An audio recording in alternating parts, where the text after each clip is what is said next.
साथियों नमस्कार, जय भीम।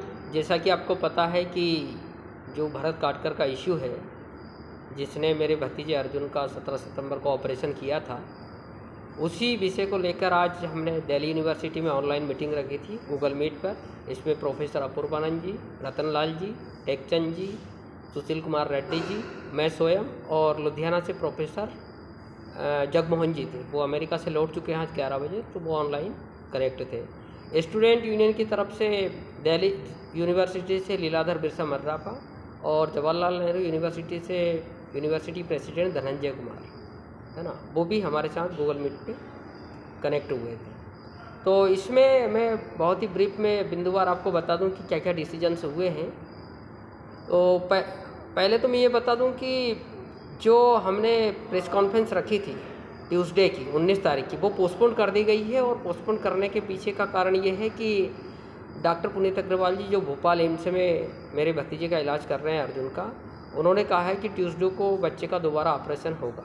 तो ये बड़े दुखद बात है हम सभी के लिए कि भरत काटकर ने गलत तरीके से ऑपरेशन किया था। उसने आंतों को ओवरलैप कर दिया था और जो गैप था एब्डोमेन पार्ट के अंदर उसको फुलफिल नहीं किया था, और उसी के कारण उसमें बार बार पस जमा हो रहा था। जो पॉइजन बन रहा था वो उसमें जाकर जमा हो रहा था।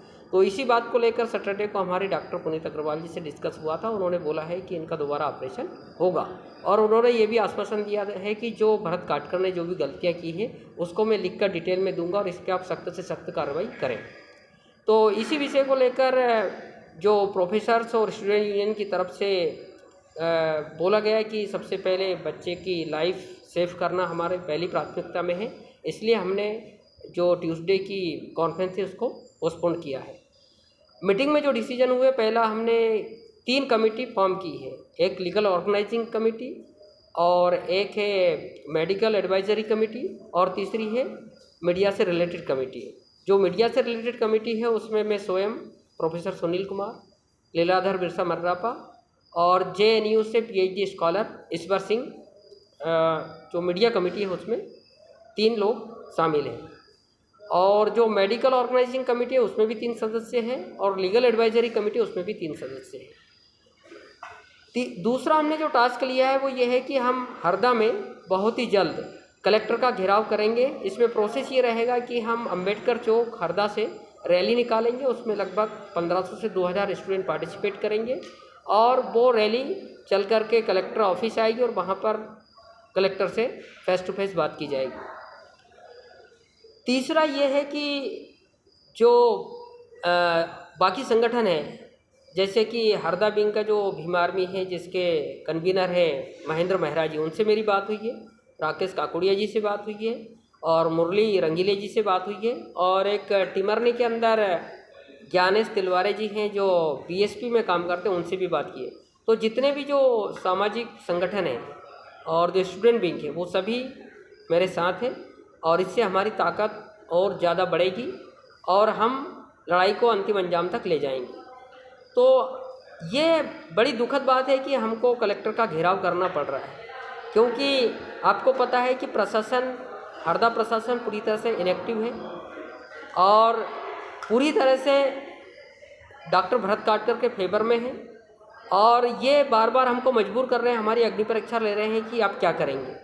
तो एक तो हमने पुतला ऑलरेडी 5 नवंबर को फूंक ही दिया था, दूसरा कलेक्टर का घेराव भी बहुत जल्द करेंगे और बड़ी संख्या में स्टूडेंट्स पार्टिसिपेट करेंगे। साथियों, ये हम सब हमारे मन से नहीं कर रहे हैं, हमें कोई मज़ा नहीं आता है, ये हमें मजबूर कर रहा है प्रशासन। प्रशासन को संज्ञान लेना था, अभी तक FIR नहीं हुई।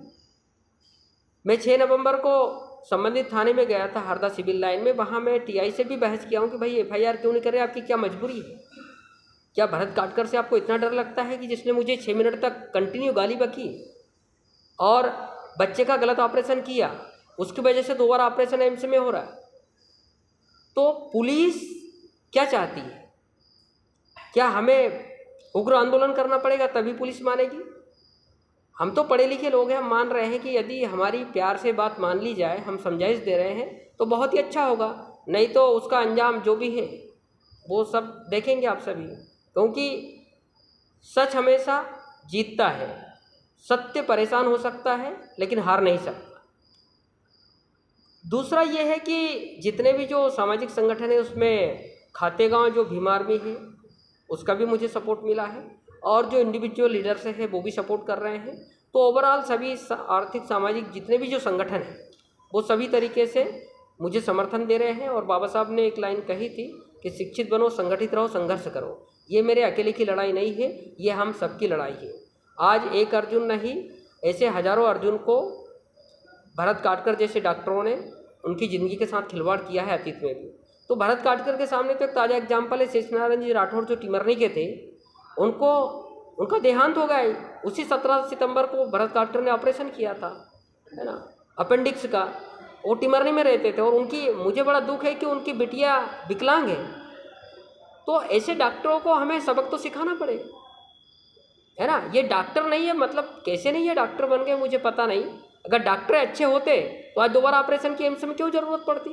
तो ये आप सभी जानते हैं। तो भरत काटकर जो है वो डॉक्टर नहीं है, और ये तो अपनी एक प्राइवेट दुकान चलाता है और सिर्फ मेडिकल फील्ड के नाम पर धंधा करता है ना। ये मैं साफ शब्दों में कह रहा हूँ।